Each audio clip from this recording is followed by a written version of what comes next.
ഇങ്ങോട്ടൊന്ന് സൂക്ഷിച്ചു നോക്കിക്കേ, എവിടെയോ എന്തോ ഒരു കുഴപ്പം കാണുന്നില്ലേ? ആ കുഴപ്പത്തിൻ്റെ കഥ ഞാൻ ഇന്ന് പറയാം. നമ്മുടെ ജാതിയെയോ മാവിനെയോ ആരും നമ്മൾ തൊട്ടില്ല. നമ്മുടെ ടൈല് മാത്രം നമ്മൾ അഡ്ജസ്റ്റ് ചെയ്തു, ഗ്യാപ്പ് അങ്ങ് ക്ലോസ് ചെയ്തു. നമ്മുടെ വീട് റിന്യൂവേഷൻ സമയത്ത് ഞാൻ ഏറ്റവും കൂടുതൽ ഇമ്പോർട്ടൻസ് കൊടുത്തത് മുറ്റത്തിനായിരുന്നു. മുറ്റം എപ്പോഴും നല്ല നീറ്റും വെടിപ്പുള്ളതും വൃത്തിയുള്ളതുമായിരിക്കണം. അതുപോലെ തന്നെ തിണ്ണയാണെങ്കിലും നല്ല വൃത്തിയായിരിക്കണം. ആര് വന്ന് കണ്ടാലും ഇഷ്ടപ്പെടുന്ന എന്തോ ഒരു സ്നേഹം തോന്നുന്ന മുറ്റമായിരിക്കണം. അതിനുവേണ്ടിയാണ് ശരിക്കും പറഞ്ഞു കഴിഞ്ഞാൽ റിന്യൂവേഷനിൽ 3/4 സമയം നമ്മൾ കളഞ്ഞത്. സംഭവം മെയിൻ്റനൻസ് ഫ്രീ ആയിരിക്കണം. രാവിലെ എണീറ്റ് എന്നും മുറ്റം തൂക്കുക, ആ കരികല മുഴുവൻ അടിച്ചു കളയുക എന്നുള്ള ഒരു വലിയ തലവേദന, അത് അവോയ്ഡ് ചെയ്യണം. ഇവിടെ ഓൾറെഡിയുള്ള ഒറ്റ മരങ്ങളും വലിയ ചെടികളും മാറ്റരുത്. പിന്നെ പച്ചപ്പും ഹരിതാപവും അത് വിട്ടൊരു കളിയില്ല. കല്ലിട്ടാലേ ഇലകൾ തൂത്തെടുക്കാൻ നല്ല എളുപ്പമാണ്. പക്ഷേ ഈ ചൂട് സീസൺ ആകുമ്പോഴേക്കും ഈ കല്ലൊക്കെ അവിടെ ചൂടായിട്ട് നമുക്ക് ഈ മുറ്റത്തോ വീടിനകത്തോ ഇരിക്കാൻ വയ്യാത്ത അവസ്ഥയാവും. രാവിലെയും വൈകിട്ടും ഒക്കെ ശരിക്കും നമുക്ക് ഉപയോഗമുള്ള ഒരു സ്ഥലമാണ് നമ്മുടെ ഈ തിണ്ണ. ഫൈനലി നമ്മൾ ടൈലും ഗ്രാസും കൂടെയുള്ളൊരു കോമ്പിനേഷനിലേക്ക് എത്തി. ടൈലിനിടയ്ക്കുള്ള സ്പേസിൽ കൂടെ എല്ലാം പുല്ല് വെച്ചു. ഇവിടെ നമ്മുടെ ജാതിയെയോ മാവിനെയോ ഒന്നും തൊട്ടില്ല. അതിൻ്റെ അടിയിലും ടൈലിന് ഗ്യാപ്പിട്ടു. ആ ഗ്യാപ്പിലെല്ലാം ബഫല്ലോ ഗ്രാസ് നട്ടു. നല്ല വെട്ടവും വെളിച്ചവും കിട്ടുന്ന സ്ഥലത്തെ പുല്ലുകൾ നന്നായിട്ടങ്ങ് വളർന്നു. എന്നാലോ നമ്മുടെ ജാതിയുടെയും മാവിൻ്റെ അടിയിൽ പുല്ലുകൾ വളർന്നതേയില്ല. വെള്ളം ഒഴിച്ചും വളവിട്ടും ഒക്കെ മാക്സിമം ചെയ്തു നോക്കി.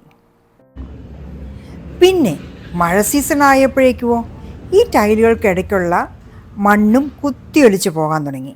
അങ്ങനെ ടൈലുകൾ കംപ്ലീറ്റ് എക്സ്പോസ്ഡായി.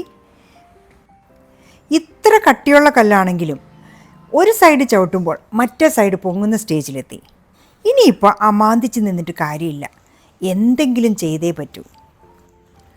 ജാതിയെയും മാവിനെയും തൊടില്ല, അവരവിടെ തന്നെ നിൽക്കണം. ഇനിയുള്ള ഒറ്റ ഓപ്ഷൻ ഈ ടൈലുകൾ അടുപ്പിച്ചിടുക എന്നുള്ളതാണ്. അങ്ങനെ 2 വർഷം മുമ്പ് നമുക്ക് ഈ ടൈല് ചെയ്തു തന്ന വിനോദും ടീമും ഉണ്ട്.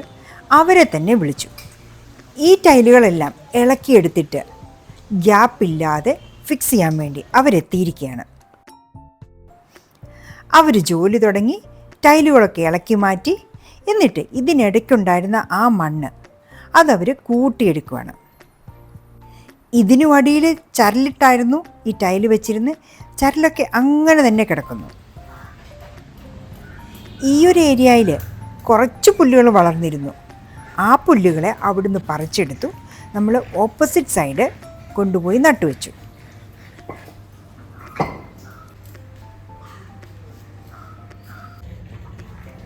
കറക്റ്റ് ആ ടൈലിൻ്റെ ഗ്യാപ്പ് വിട്ടിട്ട് ബാക്കിയുള്ള സ്ഥലത്ത് നല്ല രീതിയിൽ മണ്ണുണ്ടായിരുന്നു.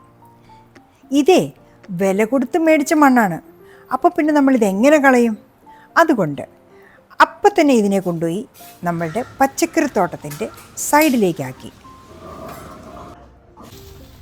ഇവിടെയുള്ള ഈ വലിയ വോളിൻ്റെ ബേസ്മെൻറ്റ് തൊടാൻ പറ്റൂല. പിന്നെ മണ്ണിട്ട് അവിടെ അങ്ങ് ഫില്ല് ചെയ്തു. ഇനി ഇവിടെ പച്ചക്കറി നട്ടെടുക്കാം. ജാതിയുടെ അടി വെച്ചിരുന്ന കച്ചോലമെല്ലാം ഒരു വേര് പോലും പൊട്ടാതെ മണ്ണോടുകൂടി എടുത്ത് വെളിയിൽ വെച്ചു. മണ്ണൊക്കെ മാറ്റി. എന്നിട്ട് മുഴക്കോല് വെച്ച് മെറ്റൽ ലെവൽ ചെയ്തു. ഇനി അതിൻ്റെ മുകളിലാണ് ഓരോന്നോരോന്നായിട്ട് ടൈലുകളെടുത്ത് പാകുന്നത്. കണ്ടു കഴിഞ്ഞാൽ ഇതെടുക്കുന്നത് വളരെ ഈസിയാണെന്ന് തോന്നും. പക്ഷേ 20 തൊട്ട് 25 കിലോ വരെ വെയിറ്റ് ഉണ്ട് ഈ ഓരോ ടൈലിനും. ഈ ഇളക്കിയെടുത്ത ടൈലുകളും നമ്മുടെ ഇവിടെ ഉണ്ടായിരുന്നതും എല്ലാം വെച്ചു. എന്നിട്ടും ഗ്യാപ്പ് ക്ലോസ് ചെയ്തില്ല. പിന്നെന്താ, പുതിയ ടൈല് വാങ്ങിച്ച് അവിടെ ഫില്ല് ചെയ്യാന്നല്ലാതെ വേറൊരു ഓപ്ഷൻ നമ്മുടെ മുന്നിലില്ല. അങ്ങനെ പുതിയ ടൈല് വാങ്ങിച്ചു, കൊണ്ടുവന്നിട്ടു.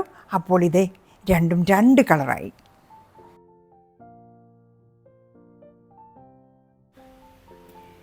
ഈ ഒരു കളർ ഡിഫറൻസ് മാറാനേ അധിക സമയമൊന്നും വേണ്ട. ഒന്നല്ലെങ്കിൽ കൂടിയാൽ 2 ആഴ്ച. അത് കഴിയുമ്പോഴേക്കും എല്ലായിടത്തും ഒരുപോലെ ആയിക്കോളും. നമ്മുടെ നാട്ടിലെ പൊടിയല്ലേ.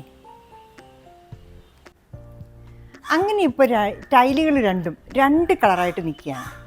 പക്ഷേ എന്നാലും നമുക്ക് നമ്മുടെ ജാതിയെയും നമ്മുടെ മാവിനെയും ആരെയും കളയാൻ താല്പര്യമില്ല.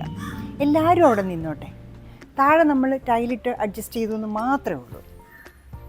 പച്ചപ്പും ഹരിതാപവും കുറച്ച് കുറഞ്ഞതല്ലേ ഉള്ളൂ. എന്നാലും വലിയ ഡിഫറൻസ് ഒന്നും വന്നിട്ടില്ലല്ലോ.